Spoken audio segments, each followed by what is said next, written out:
Ton sentiment là, tout de suite à la sortie du match, qu'est-ce que tu ressens en premier? Moi, je suis content, je suis content pour les garçons. Je suis content pour les garçons parce que je trouve que ça aurait été dur d'être sorti, donc je suis content pour eux. Et non, il y a autre chose aussi, c'est ce que j'expliquais aux gars dans le vestiaire. Moi, j'ai passé 10 ans en tant que joueur ici et 6 ans maintenant, plus de 6 ans en tant qu'éducateur. Ce que j'ai vu à la fin, je ne l'ai jamais vu. C'est-à-dire que cette espèce de ferveur de toutes les catégories du club, parce que j'ai vu des U12, j'ai vu des garçons de la réserve, tous ensemble. Moi, j'avais jamais vu ça. Donc, moi, c'est ça qui va me rester de cette journée. Je suis très très heureux de ça. Je suis très très heureux que cette équipe, cette génération Gambardella ait pu rassembler ça. Et je trouve ça top. Voilà. Quelle analyse tu fais du match? Du match. Non, mais écoute, le match, on savait qu'on aurait une très très bonne équipe d'Angers. Contrairement à nous, la réserve ne jouait pas hier, donc ils avaient tous leurs meilleurs joueurs. Et donc on savait qu'on avait une belle équipe d'Angers en face de nous. Je trouve que pendant une heure, 50 minutes, une heure, le match est plutôt équilibré. On sent que les deux équipes ont bien préparé le match.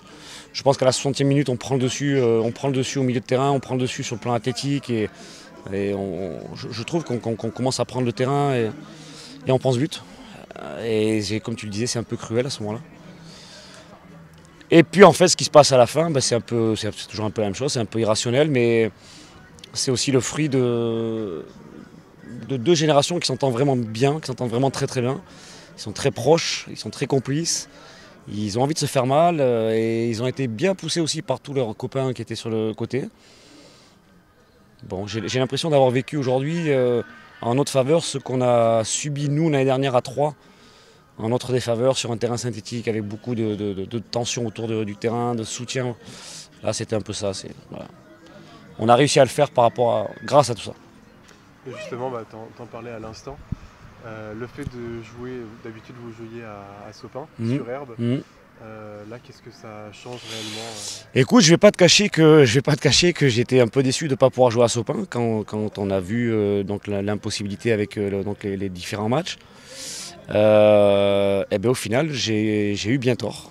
Hein. J'ai eu bien tort parce que comme je te le disais, ce soutien très proche là, des autres garçons du club. Déjà, ils seraient peut-être même pas venus à Sopin.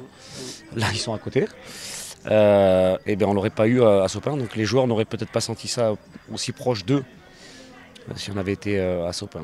Bon. Je persiste quand même à dire que le football se joue sur de l'herbe, c'est quand même plus agréable. Mais là, ça a été en notre faveur, donc bon, voilà, c'est bien. Bah non, mais écoute, non, mais voilà, huitième de finale comme l'année dernière, avec l'espoir d'aller plus loin.